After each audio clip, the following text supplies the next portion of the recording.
So today, we will going to learn about stacks implementation of array. So ang program po natin ay gumagamit ng GUI application or graphical user interface instead of using your keyboard for the interaction in the computer. So you have also the cursor for inputting the values.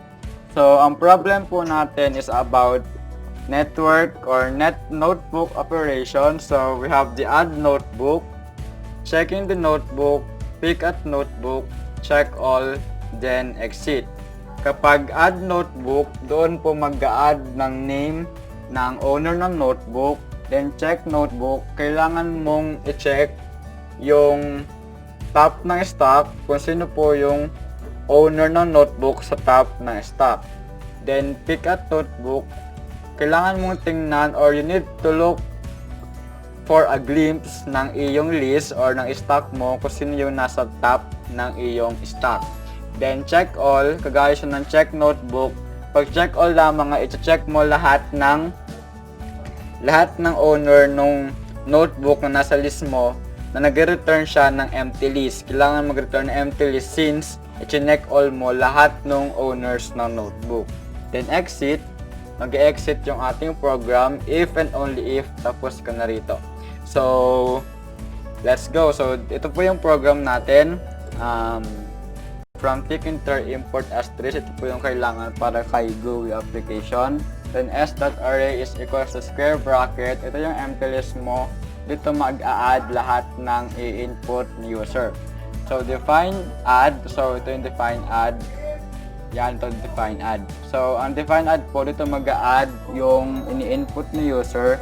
Then define pick.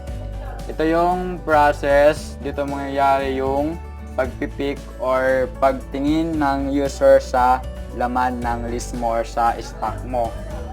Then, baba tayo.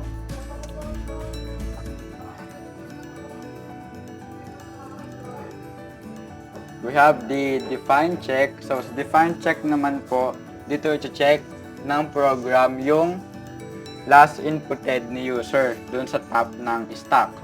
Then, check all. So, check lahat ng owners ng notebook sa stock. Then, ang baba naman nito, sa baba po, ito na yung graphical user interface or yung GUI codes. Yan, kung nakikita nyo, the graphical user interface or GUI part. So, lahat ng ito ay may kinalaman na kay GUI application. So, let's try to run the program. So, run natin. Yan. So, ito na po yung pinaka ito na yung GUI natin.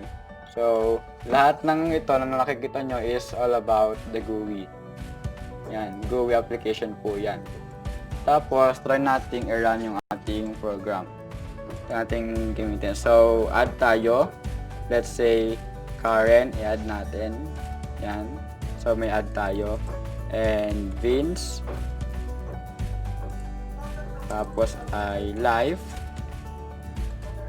Tapos ay play. So, we have here the Karen, Vince, live, tsaka play. So, nakikita nyo po yung pagbabago ng ating list na dadagdagan siya. So, kapag chinek mo, dapat ang check ay si play since siya yung last na in-input na user. So, play is being checked. Pag pinik ko, dapat ang mapipick niya is live since chinek mo na si play. Tama. So, pick natin. So, live. Pag chinek all ko, dapat ang i-check nyo na is Karen, Vince, tsaka live. So, Karen, Vince, tsaka live. Kapag nag-check ulit ako, dapat empty list na yung i-return niya. The list is empty. Pag pinik mo, the list is empty rin. Pag check all, the list is empty also. Kapag nag-add ako without any input, so pag in-add natin, lumalabas invalid, please enter the name. Add. Invalid, please enter the name. So, pag nag-exit ako, mag-exit na yung program. Yan. So, there you have it. This is the stacks implementation of array.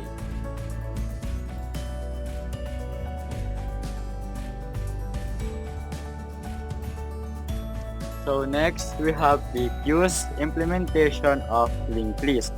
So, kung kanina, it is all about the stacks, dito naman ay queues. The first in, first out. So, ang example nito is para kang nasa pila.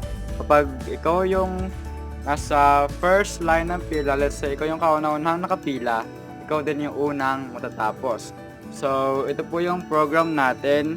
Kagaya lang kanina, meron tayong from Tkinter import asterisk para kay GUI application.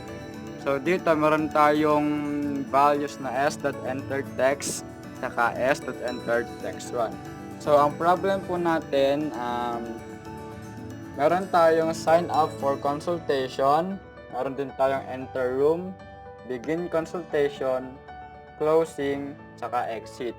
So, ipapakita ko lang po sa inyo yung mga process ng bawat part na to, then mas doon ko na lang i-explain sa run ng program or doon sa mismong GUI na. So, ito po yung ating define sign up. Dito magkakaroon ng signing up ng bawat patients. Yung name mo tsaka yung concern mo. Tapos, enter room. Sa enter room naman po, dito mag-enter yung patient or yung nag-sign up doon kay doctor consultation. Then, begin consultation. Dito po mag-start yung consultation natin kay doctor. Then, closing time. Ang closing time naman po ay i-empty niya yung queue mo or yung lahat ng patients na meron si doctor. Then, last ay exit. Mag-exit po siya kapag tapos na kayo dun sa program. So, let's try to run the program. Run natin. So, yan. We have the GUI application already. So, name, then concern, then sign up for doctor's consultation, enter room, begin consultation, closing, tsaka exit. So, name, let's say Kim. Concern po natin is sick. Sick. Sign up for doctor's consultation, registered. So, another one. Vince. Concern po natin ay Cup. Sign up for doctor's consultation. So, registered again. Then last, Karen. Concern. Too much love. Too much love. Sign up for doctor's consultation. Yan, registered na po sila. So, pag nag-enter room tayo, dapat ang unang mag-enter sa room ay si Kim. Since siya yung unang nilagay. Kasi nga po, first in, first out. So, enter room. Patient's name, Kim. Pag nag-begin consultation ako, ilalabas niya yung concern, which is sick. Yan, patient's name ay Kim. Ang concern niya ay sick. Kapag po nag-enter room ulit ako, dapat ang ilalabas ng sunod ay si Vince. Since natapos na tayo kay Kim na first in input ni user.